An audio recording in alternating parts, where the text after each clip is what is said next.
की कच्ची गलियों में एक टूटी फूटी झोपड़ी थी। उसी झोपड़ी में राम की माँ और छोटी बेटी रमा रहती थीं।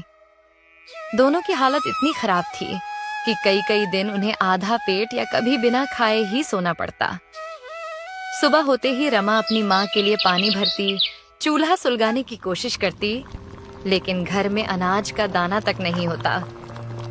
फिर भी माँ मुस्कुराकर कहती, बेटी, भगवान सब देखता है। एक दिन हमारी भी किस्मत बदलेगी। हाँ माँ, पर कब तक यूं भूखे पेट सोते रहेंगे? रमा गांव के बीचों बीच लगे चिकन 65 के ठेले पर काम करती थी। काम भी बहुत और पैसे बहुत कम।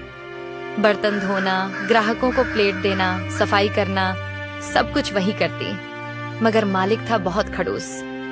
उस दिन रमा को देर हो गई। माँ की तबीयत थोड़ी बिगड़ी थी, इसलिए वह घर का काम निपटाते निपटाते ठेले पर पहुंची। जैसे ही पहुंची, मालिक तमतमाकर बोला, कहाँ मर गई थी तू? पता है ठेला कितने बजे खुलता है? ग्राहक इंतजार कर रहे थे।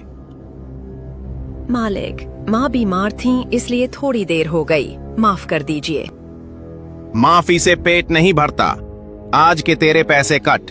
अब तुझे 1 रुपया भी नहीं मिलेगा। रमा चुप रही, कुछ बोली नहीं, बस सिर झुकाकर काम करती रही। शाम को जब वह घर पहुंची तो माँ बाहर बैठी इंतजार कर रही थी।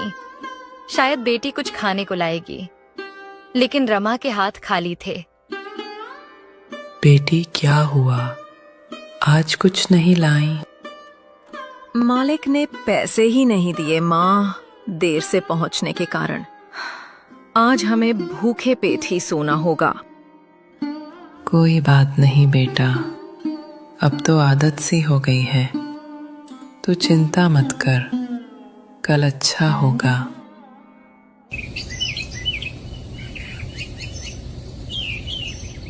अगले दिन सुबह रमा ने हिम्मत जुटाई, झाड़ू पोंछा करके, माँ की देखभाल करके फिर ठेले पर पहुंची।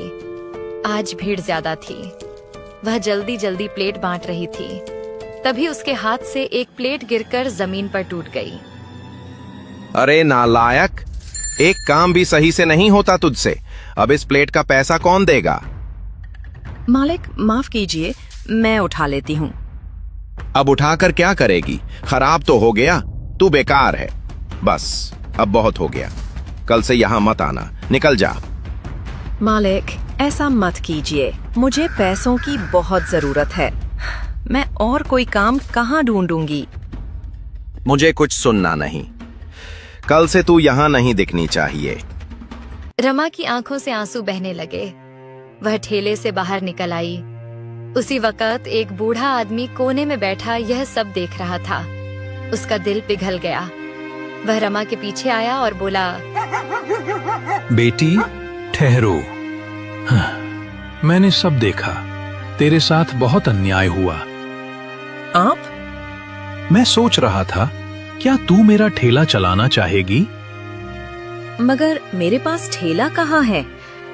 और मुझे पकाना भी नहीं आता। उसकी चिंता मत कर, ठेला भी मैं दूंगा और पकाना भी सिखाऊंगा। सच में? आप मेरे लिए इतना करेंगे? हाँ बेटी, तू मुझे अपनी बेटी जैसी लगती है। कल सुबह यहीं आ जाना। मेरा घर यहीं पास में है। मैं तुझे सब सिखाऊंगा।